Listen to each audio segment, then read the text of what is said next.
मी direct आता मुद्द्याला येते. माझ्या आई बाप्पांनी लय ठरवलं होतं की तुला सरकारी नोकरी लागावी म्हणून, पण तू झाला 2 मार्कांनी नापास. म्हणून आता मी माझ्या घरच्यांचं मन काय नाराज करू शकत नाही. त्यांनी माझं दुसरीकडे लग्न ठरवून दिलेले, चांगल्या नोकरीदारासोबत माझं लग्न ठरवून दिलेले. पण मस्त होतं आपल्या दोघांचं एकामेकावर प्रेम. पण आता त्या प्रेमाचा पण काही विलाज नाही. आता मी माझ्या घरच्यांना मी काही नाराज करू शकत नाही.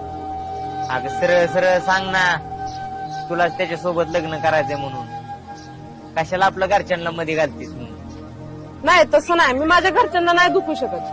अगं पण तू त्यांना सांग ना की आपलं 6 वर्ष प्रेम आहे एकमेकावर म्हणून. पण ह्याचा काहीच फायदा नाही ना, 6 वर्षाचा असो किंवा 2 वर्षाचा असो. अगं तुलाच लग्न करायचंय त्याच्याबरोबर, आज सरळ सरळ सांग ना.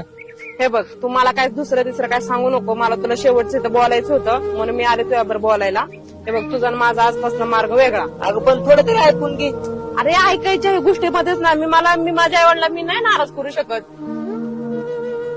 तू आजपासून मला तो तोंड दाखवून मी तुला तोंड नाही दाखव. हे बघ, आणि मला फोन मेसेज काय करू नको आणि भेटण्याचा प्रयत्न सुद्धा नको करू मला, समजलं का? आणि मला कुठल्याच गोष्टीचा त्रास देऊ नकोस.